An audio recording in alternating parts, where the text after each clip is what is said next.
Good evening, everyone. My name is Alice Simon. I'm an economics professor, and I'm the faculty director of the Walter Amati Center for Economics, Business, and Entrepreneurship. And it's my pleasure to welcome you here this evening. It's my pleasure to welcome members of the community, faculty, staff, and students. I see you. So thank you very much for being here. It is my pleasure to introduce to you the past administrative director of the Walter Amati Center, Megan Ellis, class of '05, who is now the current executive director of OWU Connection. Megan?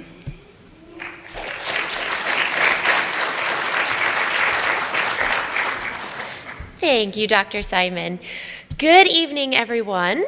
It is my pleasure to welcome you to the Heisler Family Business Ethics Lecture.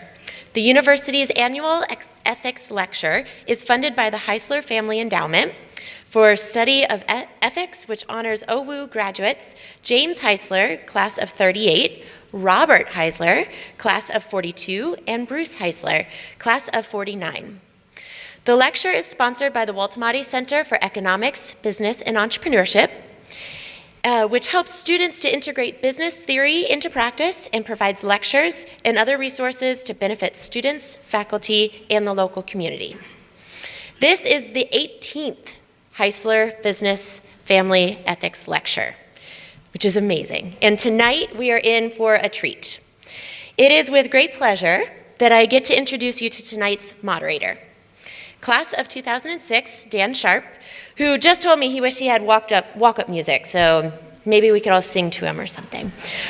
I was lucky enough to know Dan as we were classmates here at OWU, and I promised him I would not tell embarrassing stories. So, as you will hear, he was a leader on campus and in the community and has continued to serve as a role model, community leader, and profoundly impactful person to this day.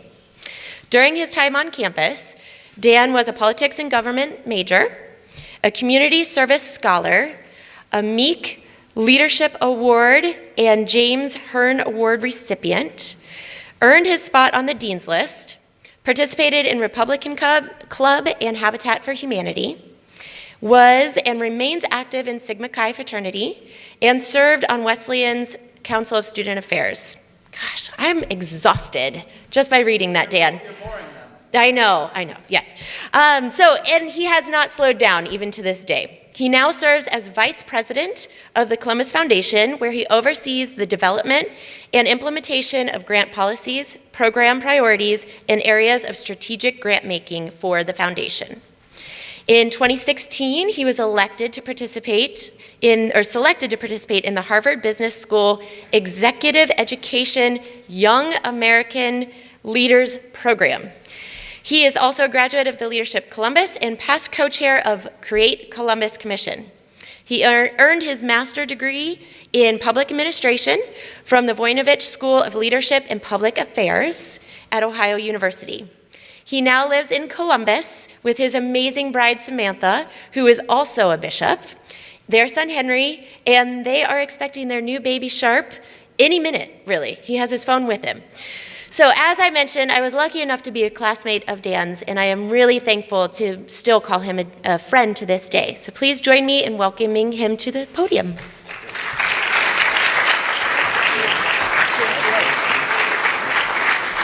Well, thank you, Megan. Dr. Simon, thank you so very much. And to echo her words, especially to our elected officials that are in the room this evening, thank you for joining us, faculty, alumni, staff, but most importantly to the students, thank you for sharing your evening with us.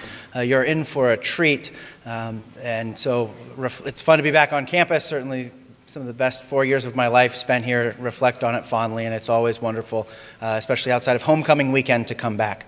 But this evening I have the pleasure of introducing to you somebody who's near and dear to me and who I really believe is one of the most interesting men in the world. And we'll have more of that unfold through the conversation tonight. But Joe DeLoss, founder of Hot Chicken Takeover, is a graduate from Capital University. During that time he had an internship at a quilting shop.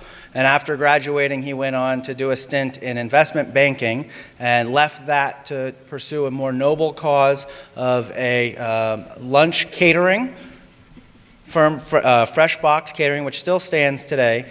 and then has had a couple different iterations in the workforce development space, which certainly the Hot Chicken Takeover model is built off of, that we will explore further. So without further ado, Joe, please join me on stage and we'll dive in.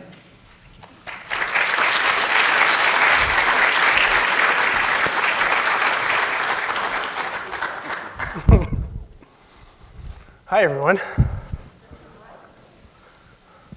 So it's important to know your audience. Can we take a quick poll? Who has eaten Hot Chicken Takeover? Right. It's pretty good. That's good.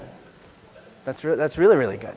Yeah, sometimes I do that, and there's a really embarrassing number of people that raise their hands. It just makes me, starts a speaking gig feeling really a lot of shame about how inadequate I am in business. Well, we're off on the right foot, which is really good.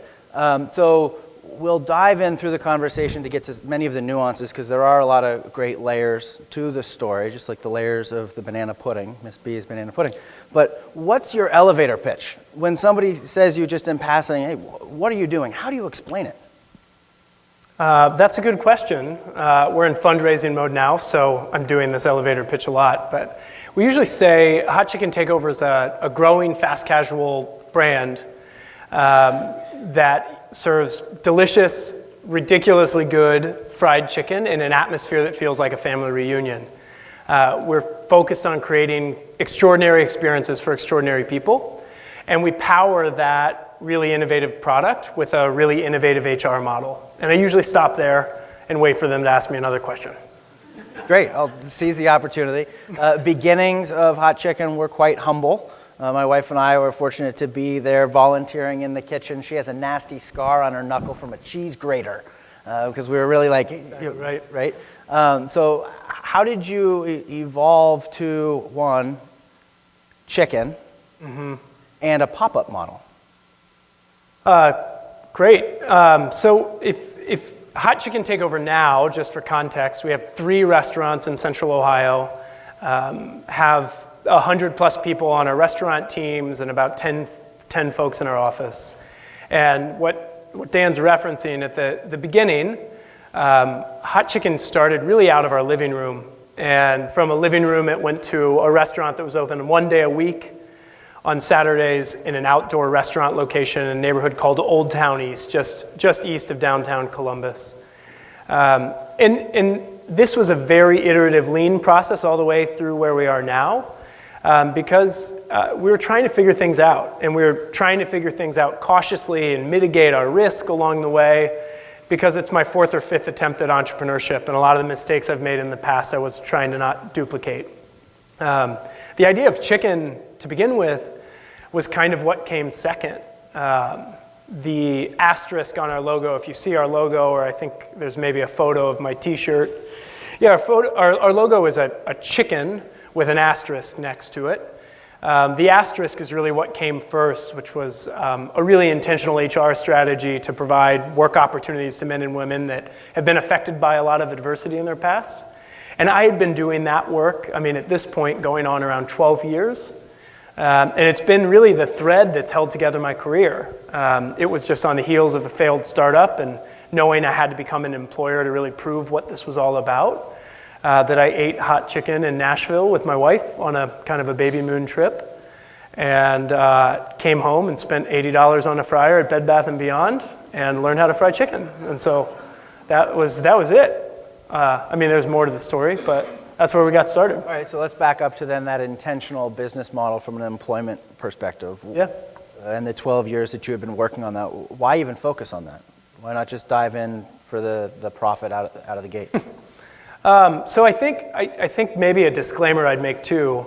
A lot of people hear about what we do at Hot Chicken, and there's this warm, fuzzy feeling that swells up for people. Maybe like the feeling they have when they see the late night SPCA commercial with the sick puppies and bad music. That charitable instinct is not the instinct of Hot Chicken. And in fact, we feel like that's contrarian to having a work environment with a lot of pride and dignity for our team. And so, through my life, I had 2 threads. One was volunteerism, and the other thread was entrepreneurship.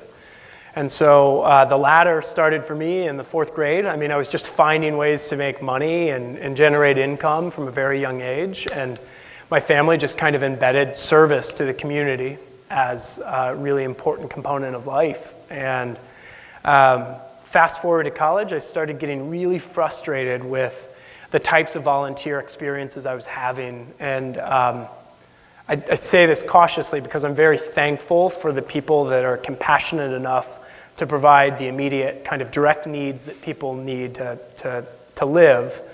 But I found that kind of the Band-Aid to the problem of hunger or the Band-Aid to issues of incarceration, whatever, was just not where my passion aligned. And I had a really tremendous professor who saw this kind of disenfranchised feeling I was having, which is, sophomore in college was a feeling I think a lot of kids were having, and said, there's a field of study called social entrepreneurship that combines the things you're doing in business that you love with the cause and impact in the community that can really do something different. And so that was probably 2003, 2004 that I got kind of turned on to that field of study, and it's been kind of my vocation since, with some brief stints in things like investment banking and other distractions. But the common theme became, how do we leverage business and generate more sustainable ways to tackle some of these really complicated, complex situations in our community. So if 2003 was kind of the moment that you had the aha, I would say that social enterprise, social entrepreneurship at that time was very nascent. And now look at the marketplace, and you have buy one, give one models, you have many more cause marketing campaigns, or even entities that are really there first and foremost for the social cause. How has Hot Chicken been able to differentiate itself through that, or hold its own? Yeah, I think you're right. When I kind of jumped into that space, it was really an East Coast, West Coast opportunity in terms of models that were kind of evolving in the social enterprise space. And in Columbus, I was the 3rd director of social enterprise to ever work for a nonprofit. And so when I got started, it was a really lean, just a lean ecosystem. And now— Does that mean lonely? A little lonely, but when you're in the field of entrepreneurship, lonely is something you get a little used to. So that was the condition, and it's evolved a lot. And I think right now, social enterprise or social entrepreneurship are these kind of like broad phrases that people are adopting how they see fit. And so you have businesses that used to have philanthropic campaigns where they donate a penny out of every $10,000 they earn to an environmental cause or something like that, and say, oh, we're a social enterprise. We're taking our money and doing good for it. To the other hand, you have nonprofits that are becoming more enterprising about generating more earned income, but are still operating in a huge cash deficit and more or less are subsidizing some of their work. And so the space I kind of believe in or have come to know as social enterprise to me is about a business that integrates kind of inextricably social impact into its model. So it's not charitable. We do things charitably as a company, but what makes us a social enterprise is the intention we've built that makes our business around our workforce. And so that's not about sympathy, but in fact, our business is stronger because our people are stronger. And that's kind of our orientation to it. And so really broad space right now. I'm really grateful for anybody that's trying to do social impact in a more enterprising way. But the place I've kind of come down to is an entity that's fully self-sustained by income and integrates social impact, directly into the model. And so just for clarification, Hot Chicken is a very for impact but very for-profit business. And that's the kind of context of this discussion. So let's focus on your people. Yeah. Touched high level that there's this workforce model. What is that model, and who constitutes those 100 employees across the stores that you have now? Yeah, so Hot Chicken Takeover intentionally, was built to create employment opportunities for men and women that just didn't have access to a lot of them. And so I think I have a firmer belief now in some of the consequences of just the cycle of poverty in somebody's life. And the normal kind of nonprofit intervention in many ways, or community intervention for somebody that's experiencing a lot of adversity, is to say, we're going to put you through this 2-week workforce development program, or this 2-month training program, for which we're going to eradicate the consequence of 3 generations of a terrible situation. It's just the math doesn't make sense. And so what we really intend to do is build a long-term, sustainable vehicle to build a relationship with somebody that can last as long as it needs to, or as long as we choose, or they choose. And so the majority of the men and women that work for us have what we call alternative resumes. It's about anywhere from like 50 to 70% of our team at any given moment will have been affected by a criminal record in their past. A full range of what those alternative resumes look like. But broader than that, we're in an entry-level industry that generally the men and women in our community that will look for an opportunity in our segment, record or no record, have generally been in this cycle of adversity for a little while. And so more broadly, we just believe that we're trying to be a really meaningful employer for entry-level team members. And can you talk, so I understand criminal background, but can you talk about some of the barriers that you as an employer might face for somebody who's really trying to wade their way out of those 3 generations of difficult situation? Like what's for instance, that you've had to overcome? Well, I mean, I think when you talk to a lot of employers that are experiencing really crazy turnover, so in our industry, a lot of employers will experience 150 to 200% turnover a year. We're at about 40. And so, we're generating results with our team that are uncharacteristic of our industry. And we believe that is through not just who we hire, but also how. And so when you think of the barriers that are associated with that cycle, it's transportation, health, childcare, financial stability and access. Many of the things that we're trying to, as a community, find a solve for. What we've done is moved some of those benefits from social service style benefits to employment benefits. And so based on somebody's kind of their relationship with our business and that employment contract, we're able to provide a higher quality, more discretionary level of intervention for something like how to support somebody in their first time getting a house, or having access to banking for the first time in their life, because somebody in their family used their social security number to gain credit at some point. And so it's a pretty long list of the types of circumstances that are the kind of baggage and the type of experience or the type of trauma somebody's experienced that just can't be checked at the door of an employer. And I think that's kind of been the common theme for employers is, well, our team just need to pull themselves up by their bootstraps and get a job or get it together. And we've just realized that we need to take a more active role than that. So you're seeing the percentage of your, do you call it a success, or just then the retention is far outpacing the industry. Mm-hmm. How else are you measuring your success? Yeah, so when it comes to your people, right? Yeah, when it comes to our team, we can track promotions, we can track retention and turnover numbers, increasingly looking at satisfaction, productivity. So to look at productivity often factored of just revenue per employee, and there's a lot of kind of key indicators that other industry players use. But for us, we can tell when our culture's strong by the types of support team members giving one another, the types of customer service they're giving. And so there's a lot more anecdotal things that we're trying to figure out more objective ways to measure too. And how has that culture or that way of thinking affected you personally? So, I mean, I've been at it for a long time in terms of being in this space. I think my passion for our labor strategy and our team likely drove more than, I'm not a culinarian. I'm learning about how to grow a fried chicken business day in and day out. And so it was really that passion that brought me into this work over this last decade.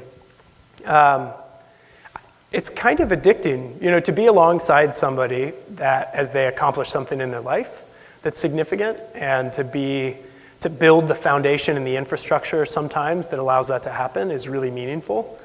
And the relationships that you get to build, and for me in particular, who had a really privileged existence for most of my life, to be able to meet people that have a very different experience in life than me, to realize we're more the same than we're different.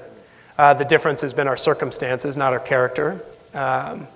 Has just really enriched my life in probably more ways than I could speak. But the beauty of it too is that it's really disrupted our business and has allowed us to build this warmth and hospitality of something like a family reunion as a restaurant that people spend 45 minutes in when our guests come. And so it's really, really transformed the way we do business too. Are you still using the same fryer from Bed Bath & Beyond? I'm not. We outgrew it. Now much larger. Right. So you've seen a lot of the scale and the growth. Can you help explain a little bit about the many different iterations that you've had to go through from pop-up to now looking at expanding into your first store out of market? Yeah, I think like a lot of startups, and for those of you in the kind of entrepreneurial space or business ownership space, you can probably connect to the growing pains you'd experience as your business matures and as volume increases. And so I'd say Hot Chicken is probably on its third or fourth iteration of organizational structure and team alignment and even team in some ways. And so those growing pains have been everything from figuring out how to get a fresh, never frozen poultry supply chain to go from 5,000 pounds a week or a month to 50,000 pounds a month. And so some of those just operational infrastructure. I think from a team perspective, what we've experienced most, we almost crippled our culture in 2017. Tripled or crippled? Crippled. We tripled it, which crippled it. We went from 40 employees to about 170 in 6 months to open 2 different restaurants. And that was number 2 and number 3. And completely underestimated the operational demands of opening 2 restaurants that close together, and our own capacity in terms of our competency to do that. But from a team perspective, we instantly went from, a directly managed, I had 2 or 3 key leaders that intervened in every employee relations issue, every training opportunity, myself included, to having multiple layers of management. And in any organization that, adding kind of a junior level of leadership or a junior level of management without adequate infrastructure and training can be really difficult. And for us, we also didn't have our value system locked down, and so we hired a lot of people out of that 100 that didn't fit our work culture, and so experienced just a ton of volatility because we were growing too quick and it felt out of control, and that rolls downhill pretty quick. And so we just really had a lot of collateral damage on my part, just really naive and too aggressive leadership. And so I would say literally within the last 4 or 5 months, I think we got on the other side of it again, where realized what's the secret sauce that we won't jeopardize, and have a better understanding of what it's going to take to build infrastructure around that. So I hear a large emphasis on the people and then ergo the culture. How do you find the people that fit the values that you talk about? Or how do they find you? Yeah, how many employers are here? A few?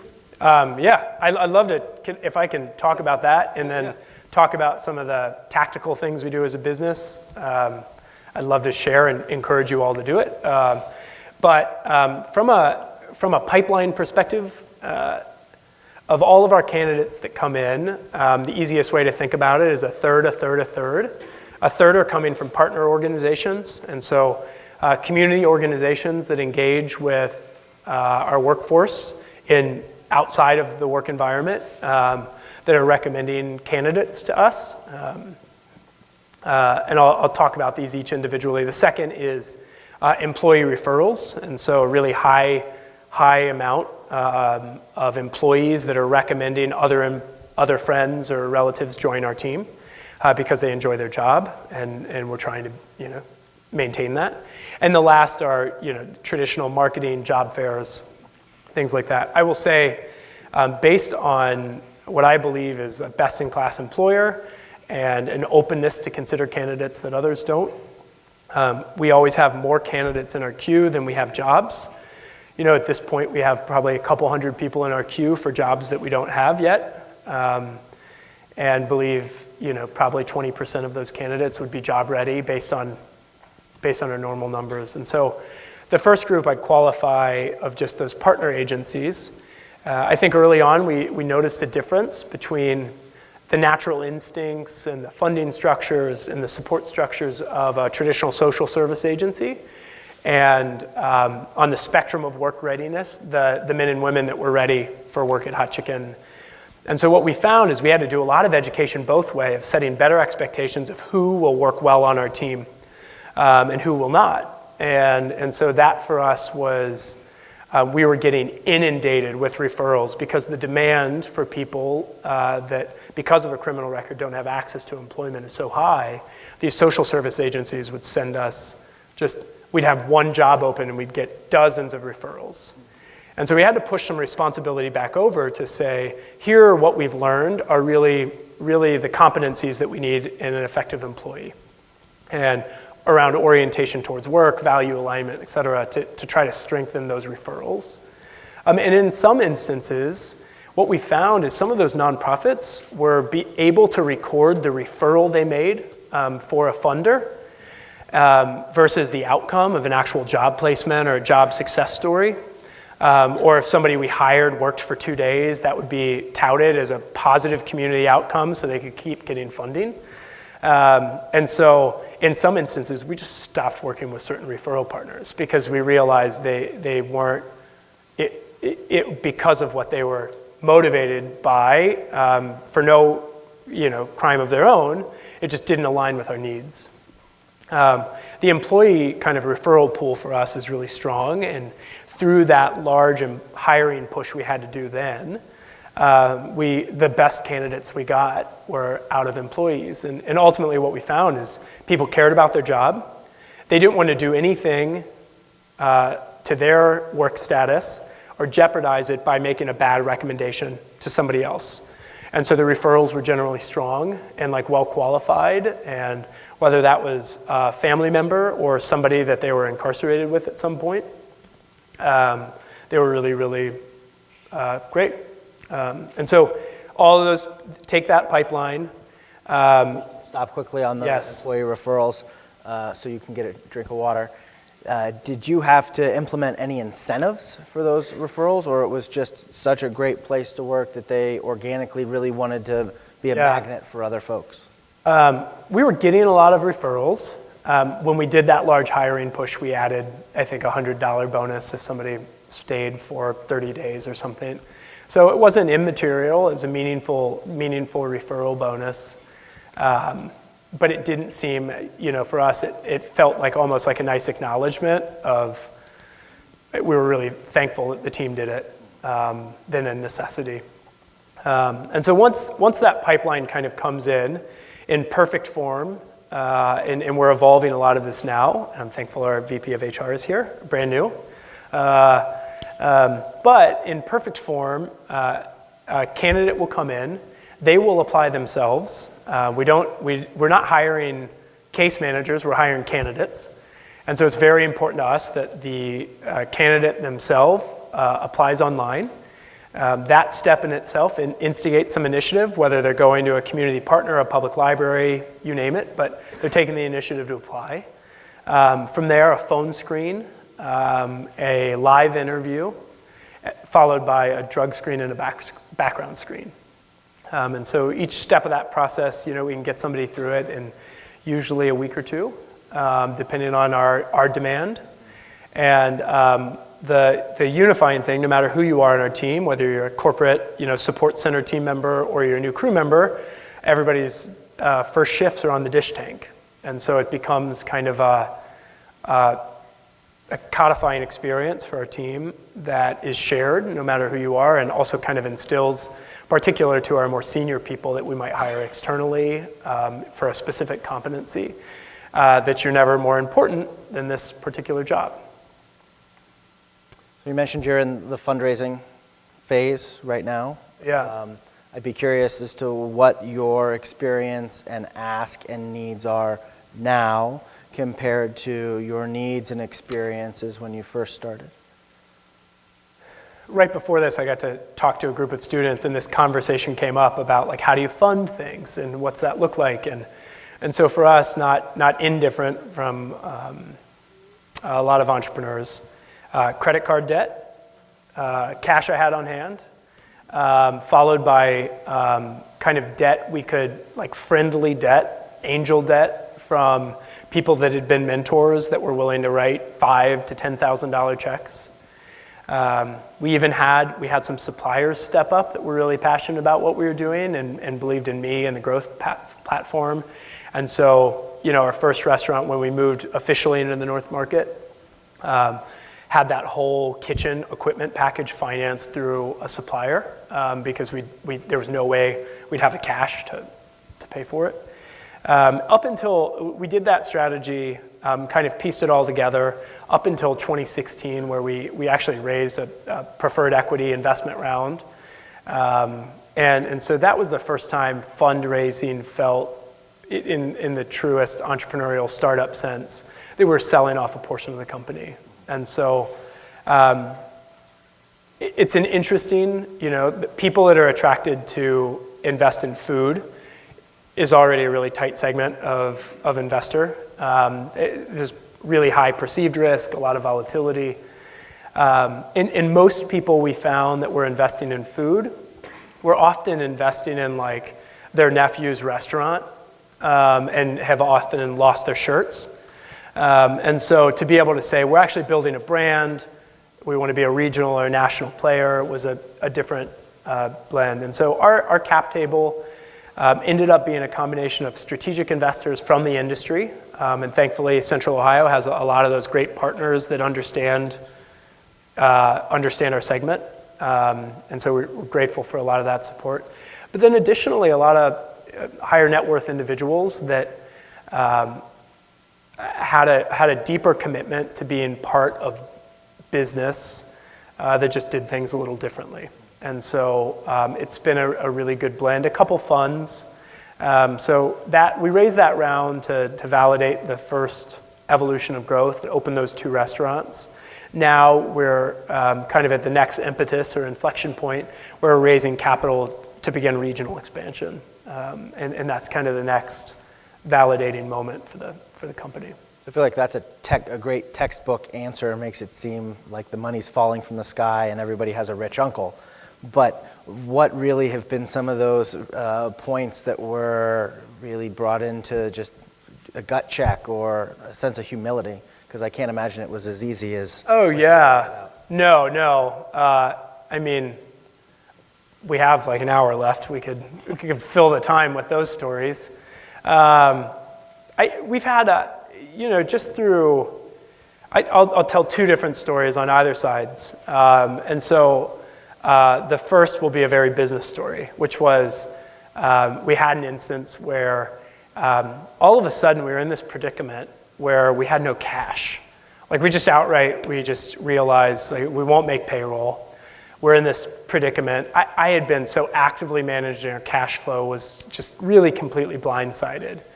And so it became all hands on deck to figure out how we'd make payroll, how we'd support our team, how we'd support our vendors who expect to get paid when they deliver things. And so fast forward, well, I'll save that. So we had to get through that crisis. So that was a moment where I was digging out of my recycle bin all of those credit card offers they give you when they have like the blank check on the bottom. And like 12 months, same as cash, whatever. My wife and I wrote everyone we could find and called the ones where we didn't have the piece of paper, and it was still short. We had drummed up, I think, $10,000 or $15,000, and we were just really close. And had the next week of cash flow not come in, we just would have been DOA. And so I called my dad. And my dad and I love my father, but he's, always the guy that has all the answers, and I'm always the kid that was always doing it differently. And so it was one of those moments I just dreaded, to call my dad and my mom. And so I called my dad. I said, Dad, I'm in a bind. I'm not going to make payroll. I think I know what's happened. I need $5,000. And I'm just like, then I just pause, waiting for Lord knows what he would say or what lesson I was about to get. And he just goes, all right, just give me like 45 minutes. And he hangs up the phone. And I get a call from Chase. He's like wiring money from me. I mean, it's like, shit, sorry. It was an emotional moment. I love my father. I love my parents.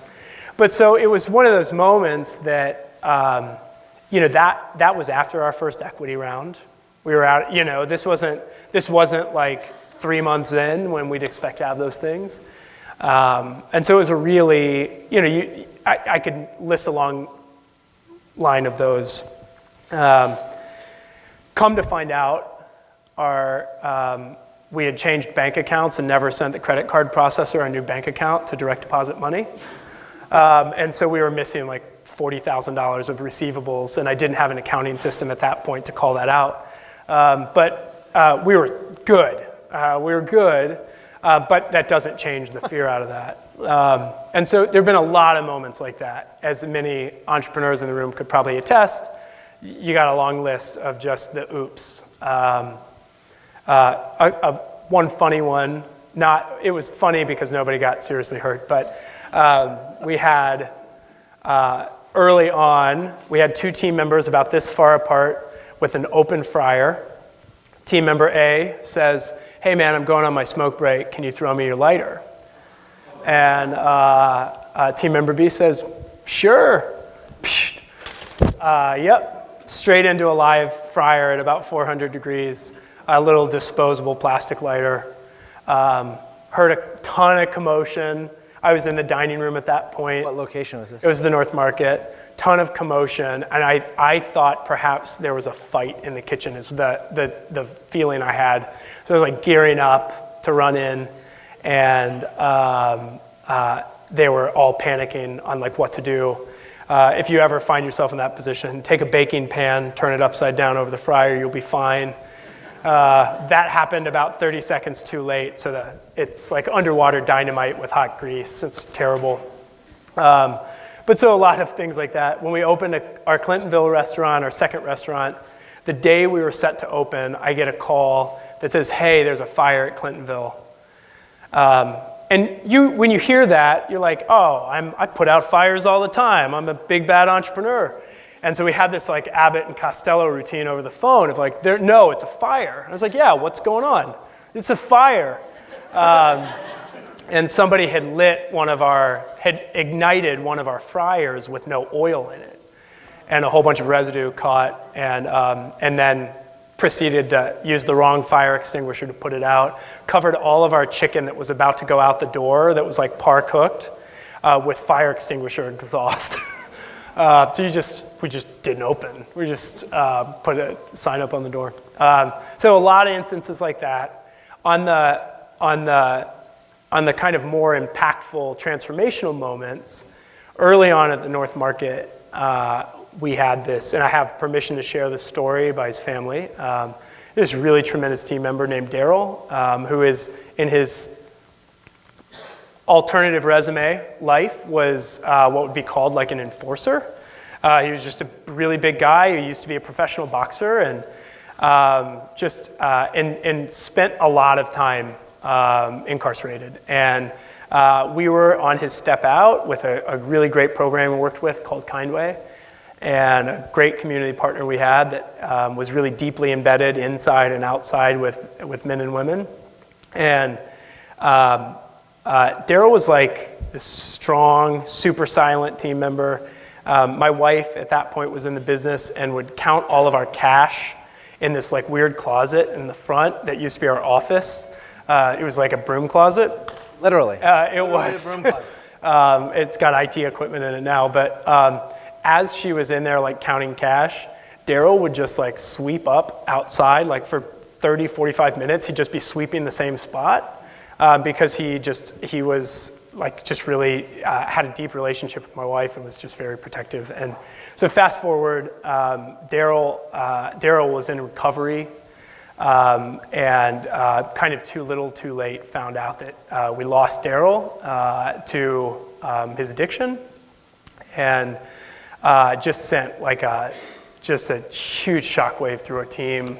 And like, you know, a lot of hindsight about our role in being a more supportive partner and better understanding what he was going through. And our team was kind of like, just didn't know what to do. It was such a really significant loss. And we ended up, his family was up in Cleveland, and our team like loaded up our kitchen and took over his wake and served his family. And but those moments, we've had a lot of just really meaningful moments where we've been in somebody's life or their family's life, and that stuff is pretty. I mean, it's the kind of the magic of Hot Chicken to have a company that becomes that part.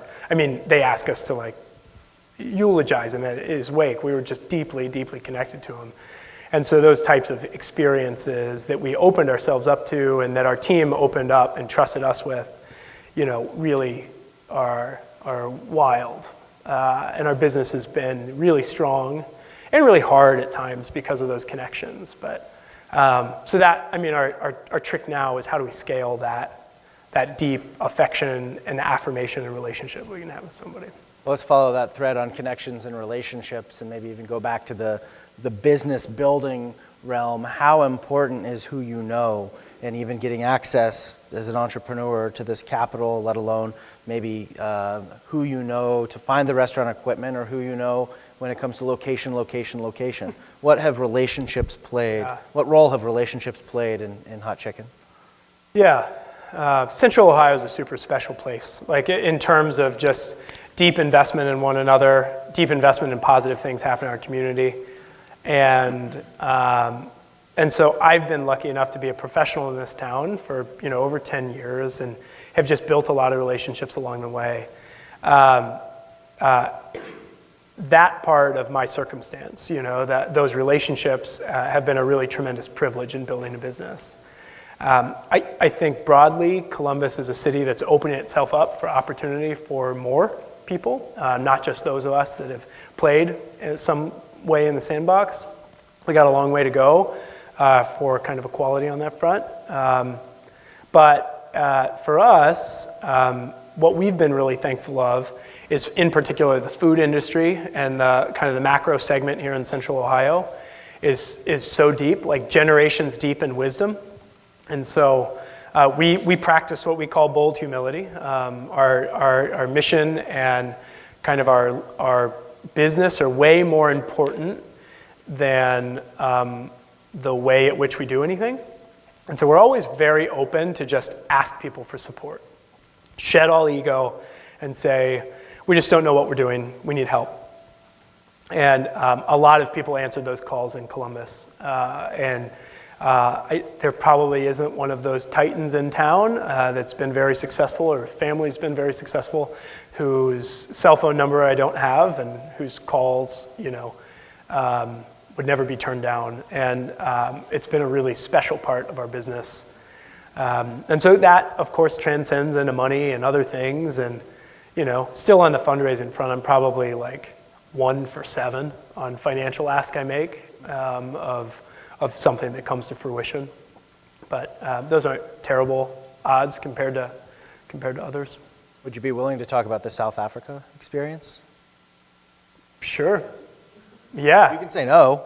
No, yeah. I mean... That's pretty fascinating for any company to be able to go to a global scale and compete for access to capital.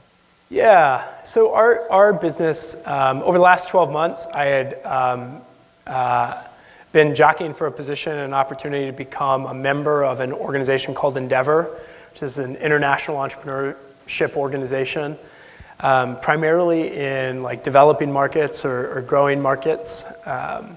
The closest offices to us are Detroit and Louisville. And so through that organization had an opportunity to present and pitch and ultimately get accepted into a program. But yeah, our selection panel was in South Africa. And so got to meet a whole round of international entrepreneurs and VCs and others.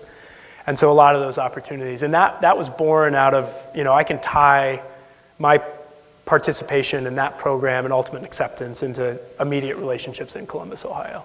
That was actually, I tie that back to Reese Nieder, who was a great leader in our community, who's no longer with us. And Reese introduced me to a fund in Louisville that ultimately invested in Hot Chicken, introduced us to that program that I spent a lot of time jockeying for, and then went to South Africa to get accepted.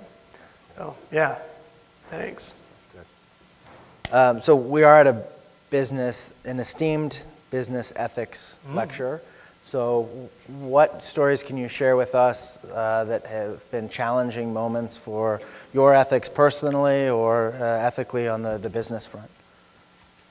And how do you navigate those? Yeah, we talked about one of those over dinner. So, I think as our business grows, and as you take private capital, you're always kind of balancing.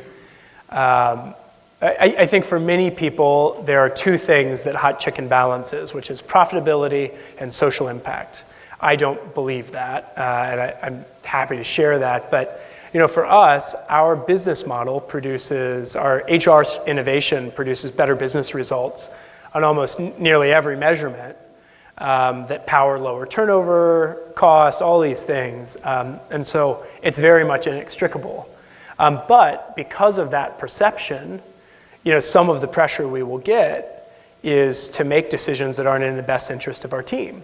And so whether that's lower wages, and regardless of who our team was, we're making decisions just based on if we want to be an employer of choice, if we want to be a differentiated business, if we want to be the one employer in this segment that doesn't have a problem with labor like everybody else, we're going to constantly make choices that make us a more positive employer. One particular instance of this, and this is probably a really telling example, is that we were going to integrate alcohol onto our menu. And so spicy fried chicken, picnics, cookouts, like beer feels really logical for a lot of people. And for many of our customers, it was. And so we were forecasting alcohol to maybe be 3 to 5% of revenue. And fast casual, it's not many people go to Chipotle and grab a beer, but they have it. And so this was an opportunity for us to probably have a meaningful gain in revenue. And we went through the licensing process. We had our 2 new restaurants ready to serve, and we're going to roll out a prototype of alcohol, and very quickly realized that we had team members that were feeling super unsafe about it. And to realize that like 30-40% of our team are men and women that are in recovery.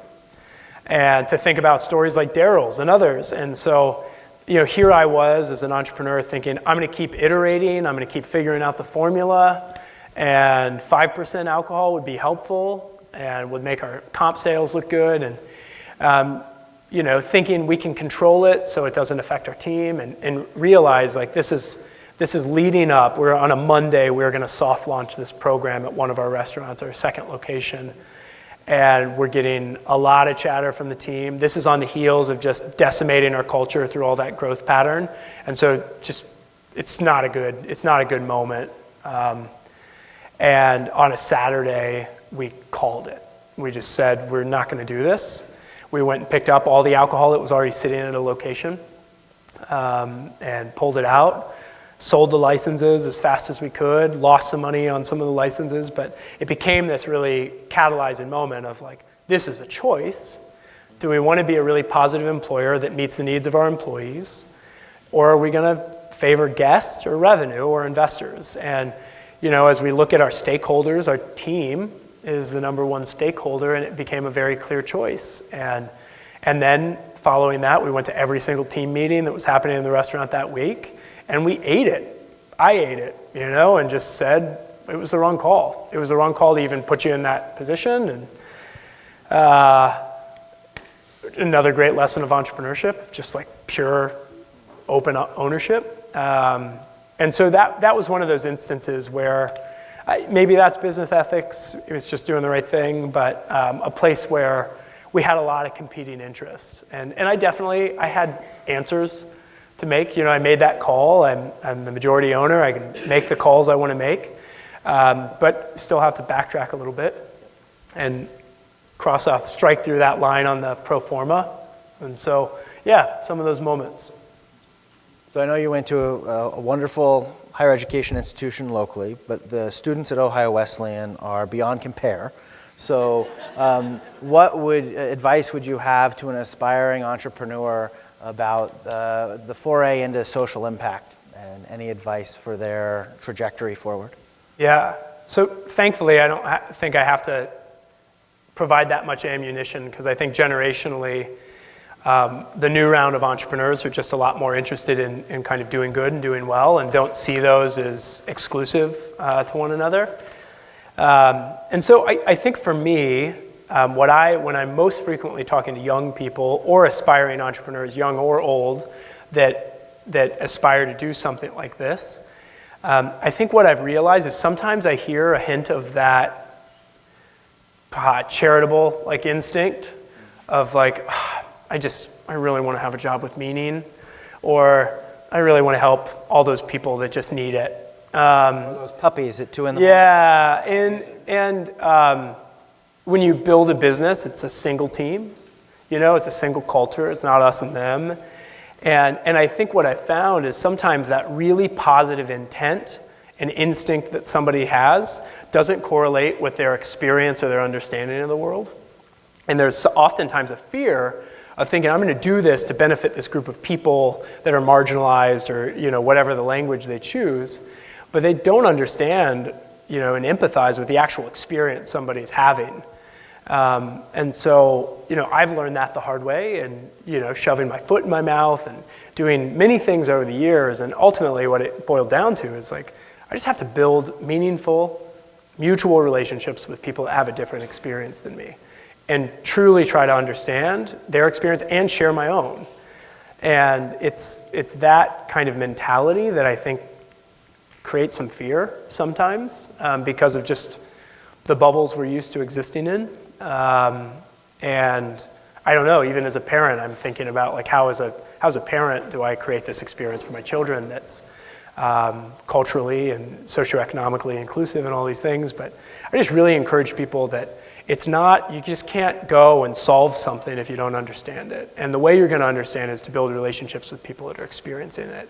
And that's not sympathetic relationships because you're, going down to this community that's not the same as yours to hand out, bread or food. It's to really listen and really humble yourself and just understand that you don't know it all. Most of the best lessons I've learned have been through this work, because you realize the hustle and the mentality and the survival that it takes to exist in communities. And I've learned a lot. So I think that's the first step. And I think when it comes to entrepreneurship, there's a lot of resources out there about how to be an effective entrepreneur. For me, I really subscribe to that kind of lean startup methodology, which is you need to sell something or do something and start learning and iterating your concept. And it's why we went from a living room to a pop-up.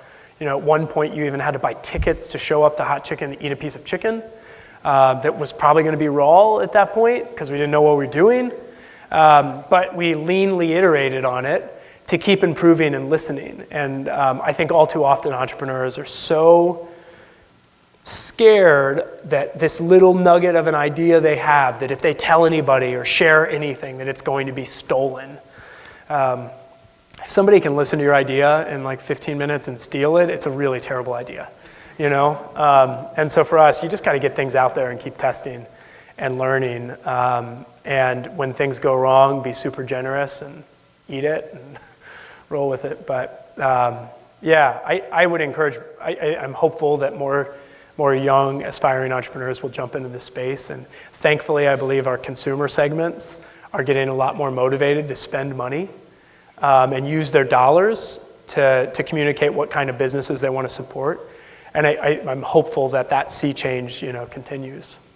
Well, it's evident that you take it seriously from top to bottom, and you've been fortunate to get a lot of press, and you'll probably get even more when you go out of market, and certainly the banana pudding and Food and Wine is some really noteworthy press. How does that more glitzy and glamorous side of the hustle feel? Yeah, the first TV segment we did, we were frying out of that Bed Bath & Beyond fryer. We were frying in the hallway of a local TV station. Since then, we've been on the Today Show. We've got a lot of national write-ups, Forbes, Mashable. Really great press. And I think... Get a vacation out of it. Yeah, Rachel Ray gave my wife and I a vacation to Cancun. But you look at... So that's actually... This is a great example for the point I'd like to make.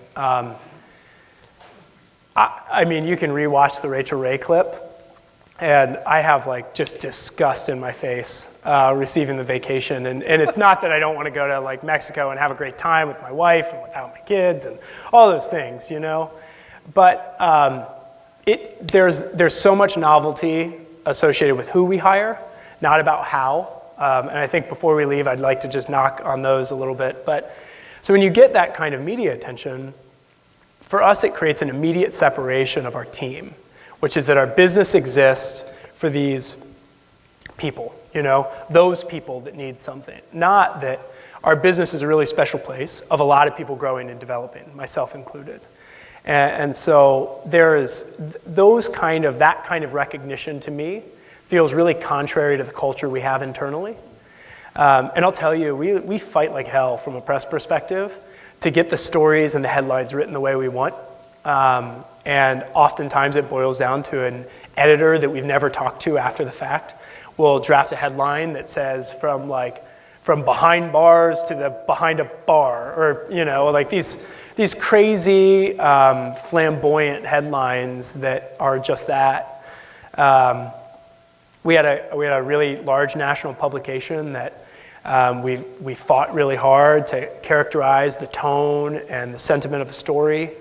We pulled out all hands on deck and to achieve that, and ended up it was a video that ended up following one of our team members, through his morning that started at 4:30 in the morning so he can get on the right bus, and so they end up releasing the still photos of me and him and everybody else featured, and they're these really dark, gloomy photos that look like we're like Batman coming out of a cave to save the world. And the whole segment, they put this really dark tone, music over it, that's following along our team member as he looks begrudgingly trudging through his day to fight adversity and achieve success. It's just really far from the truth, and really far from the kind of the sentiment and the truth at Hot Chicken. And so, those are places where it just really feels separated. And increasingly, with more leverage and a little bit more notoriety, our muscle in those conversations is higher. So momentarily we'll be shifting to audience questions, so please formulate those. Get ready. Get ready. We're coming for you. It's been a fast 12 years that you've been doing this in many different iterations. In 10 years, where do you see yourself and where do you see Hot Chicken? Yeah, I think for Hot Chicken specifically, we want to have a brand that, 10 years feels like national expansion could be possible. I think over the next 5 years, we want to start planting flags in the Midwest. Asterisk, yeah. And continue to grow. And so that trajectory is about, the right strategic partners and the right locations and the right markets and the right marketing.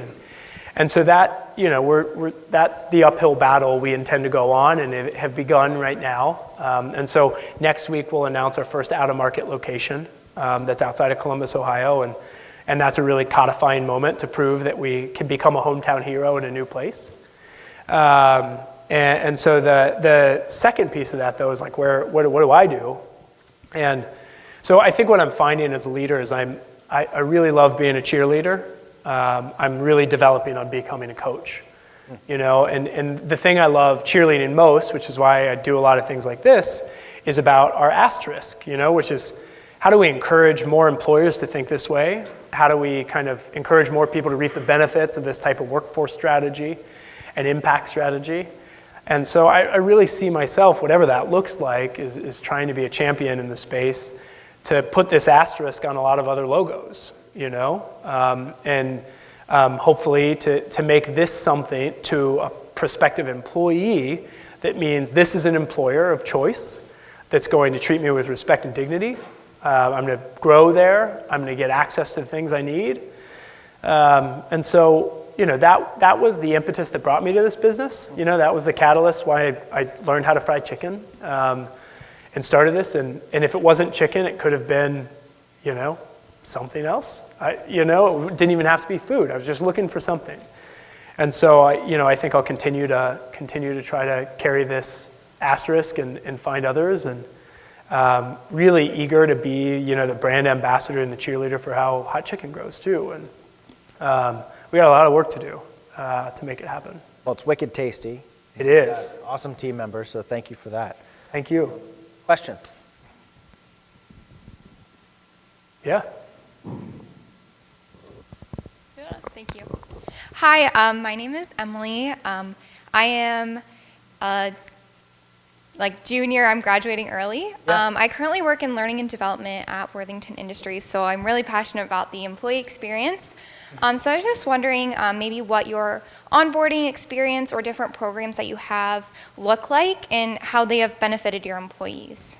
Yeah, that's a great, very large question. I'm going to do my best, Emily. So I'll just kind of headline kind of the four critical components. Oh, thank you, Dan. You're a good friend. The four critical components of our work environment. And so the first I already mentioned, which is our dish tank. And so just building a dish tank culture around shared experience and around that kind of egalitarian perspective of work, that we're all united by this one thing. And so that is, that's on the heels of onboarding and other things. That the three other kind of components I didn't get to when we spoke, but are critically important. And so the first is setting really clear expectations for team members. And it sounds super novel, but I mean, how many people have had a bad job before? Think about the reasons why you've had a bad job, the manager, the job, the lack of promotion, you name it. And so what we've found is building a really clear roadmap for our team members. The number of people, if we were talking to our team about the number of people that have had a bad job, everybody will raise their hands, particularly in our industry. And so to build a really clear roadmap for those on our team of what progress looks like and what growth looks like is really critical. And so the quick way we do that, if you imagine every position in our restaurant, and so whether it's frying chicken, whether it's doing dishes, whether it's hosting the front of house or being a cashier, we line up all of those jobs and put them each on a Post-it note, and then start grouping them by levels and kind of spheres of responsibility. How much quality assurance does that job take? If somebody's doing side dishes, 2 people in the kitchen will see the box before it hits a customer. So there's a lot of room for correction, So side dishes are a really introductory level position. And so we have 3 crew levels that break out those, positions. And you basically get promoted as you master specific responsibilities. We don't have front of house, back of house. We have a dish tank and then all these other jobs. And so clear expectations is great. And it builds a roadmap for people on how they're going to progress and how they take ownership of their own career and development. The second piece of it is really frequent coaching and feedback. And so the annual review or the biannual review doesn't make sense for a community of people that are used to working on like a 2 to 6 week time horizon. And that's just science. It's just where people are at. And when they're living, when somebody is living through all this adversity, they're not focused on what's happening 6 months from now because they're trying to make it through the next rent payment or whatever. And so being able to provide people meaningful, relevant, and quick feedback is really important. It's also really difficult. Giving feedback, receiving feedback is hard. We want to have a culture that's deliberately focused around development and becomes a really safe space to call something out. And so that's a thread we keep pulling.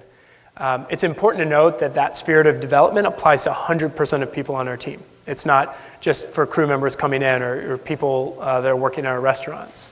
And so that's up to me as well, and my team's responsible for calling me out and holding me accountable regardless of what the org chart looks like. And so that is a really difficult but really meaningful part of our business. Our team members get check-ins, which are our performance feedback system every 60 to 90 days, that are documented feedback along with documented and verbal communication along the way. The last piece of the puzzle is about relevant benefits. And so just as we talked about time horizon, if somebody is trying to rebuild their credit and get their first house or their first apartment or the first vehicle, 401ks don't really make sense.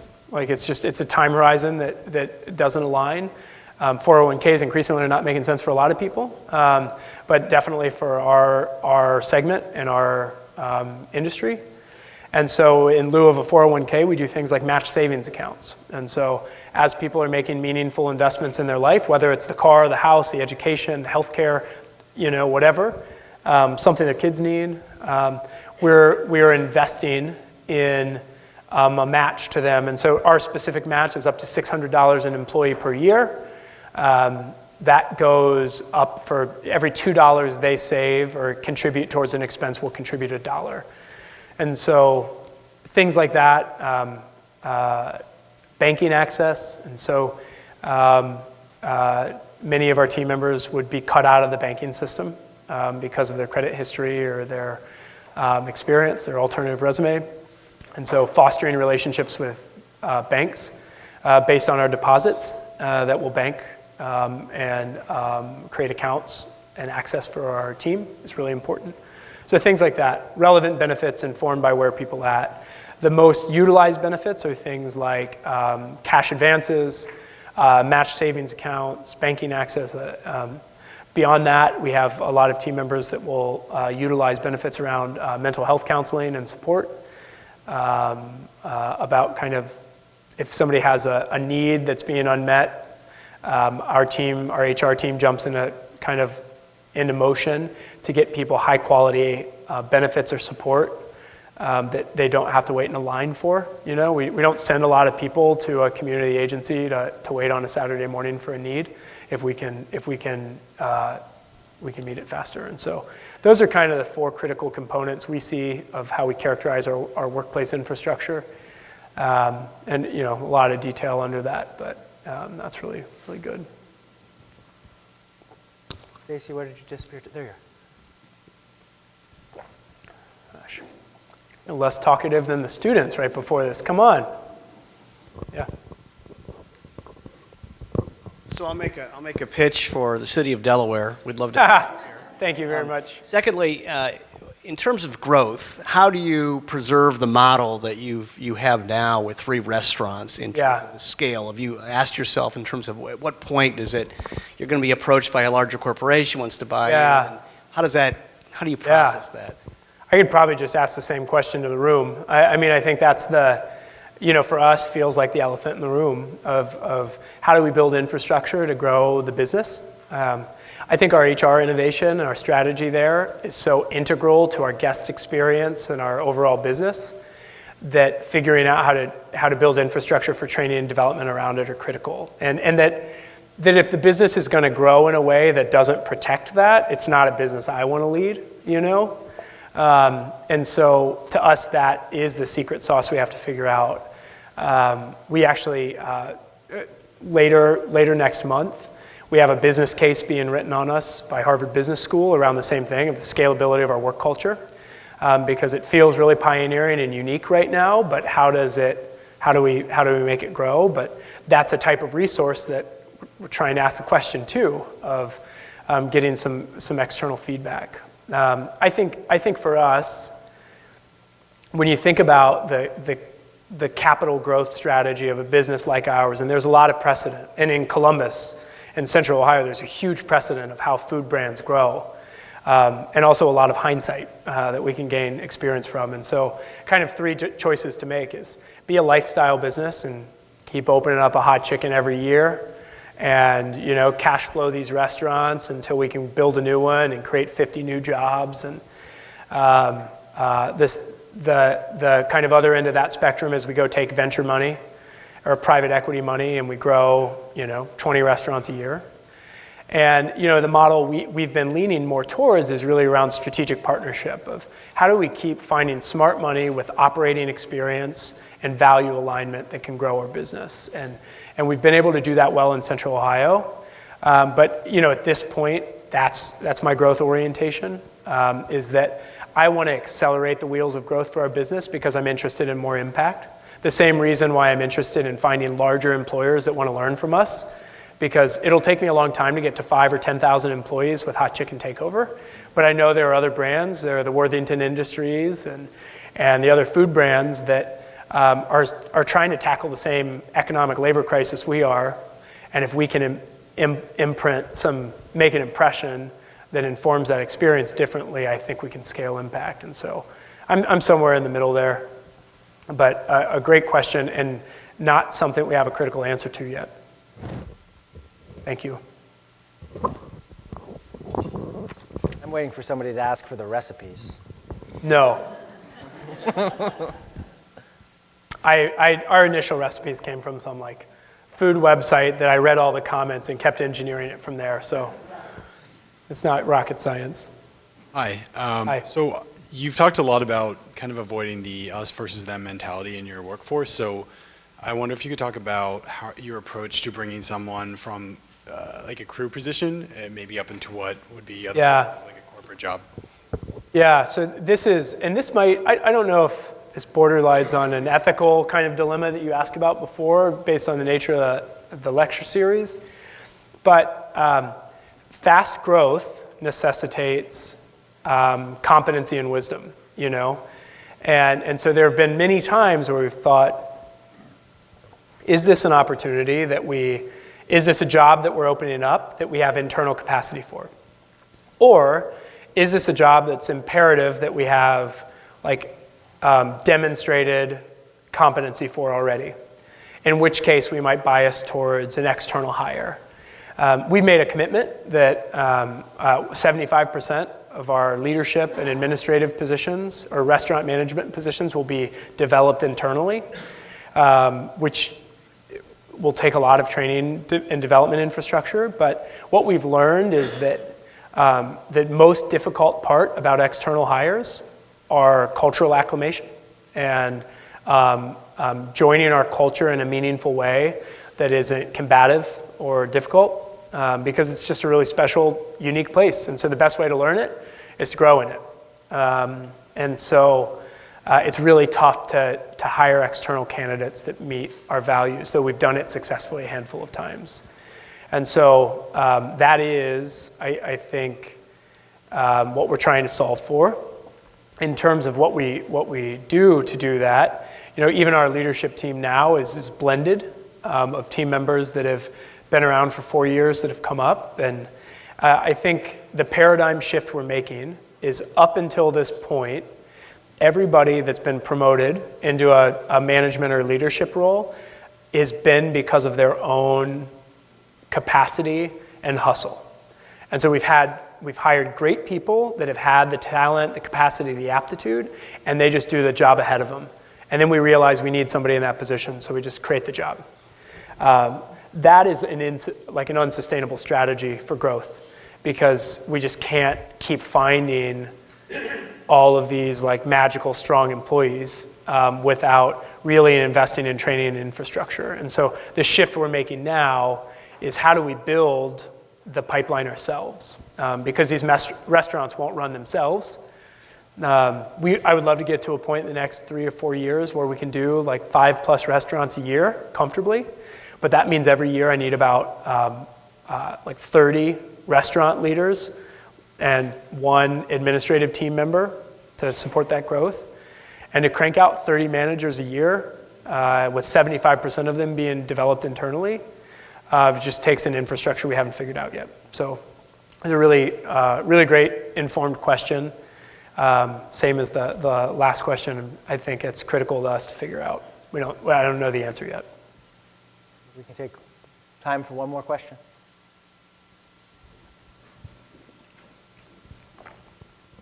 The mic. It's on its way.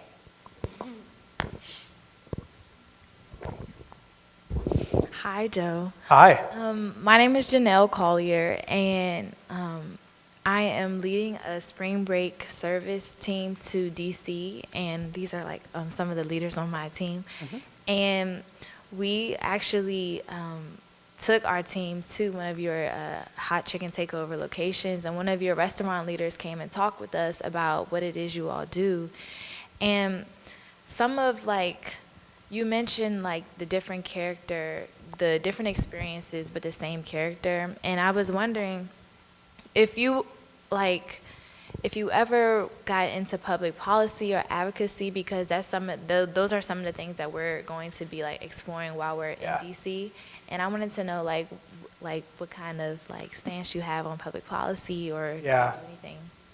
It's really interesting. We get asked a lot about, we live in a capital city, and we have plenty of politicians through our town on a state level, on a federal level. And nearly each one of the camps and each one of the offices at one time have tried to contact Hot Chicken to use us as an example for legislative policy they have. And it's always presented in a way that I'm not comfortable posturing our business like that. Because it's also around the novelty of it creates that us and them paradigm. I think for me, what I'm really excited about politically is that we're getting calls from both camps, right? That the moment we're at from a community is that we just realize it doesn't work anymore. Mass incarceration doesn't work. Not hiring people with criminal backgrounds doesn't work. 1 in 3 adult Americans has some form of a criminal record, misdemeanor, felony, et cetera. So I see you. But when you start to think about that, it's this perfect moment for which all of these things can come together, which is we have, even if you look at the impact of the legalization of marijuana and or the decriminalization and what that might mean to people incarcerated. There's a really big moment right now for a lot of sea change. And we're hearing it from all parts of the country, from every political party you can imagine. And I think for me, what I love is being the cheerleader that can be really comfortably in the middle. And depending on who I'm trying to encourage, I know what hat to put on. If it's an economic argument, if it's a social argument, if it's a community welfare argument, the work is really important all around. And so, I think it's really interesting. And recently, there's a lot more star power associated with work around criminal justice reform. And what's interesting is really high-end star power, whether it's athletes, musicians, celebrity business leaders, but they don't have the solution yet. And so I just want our business to step up as best we can and validate there's a better way to do it. And we validate it on the small level. We're going to keep trying to validate it, bigger and bigger. So, yeah, really informed question. That's an interesting moment. I'm excited to see where it goes. Thank you. Thank you for the question, Janelle. Thank you, Janelle.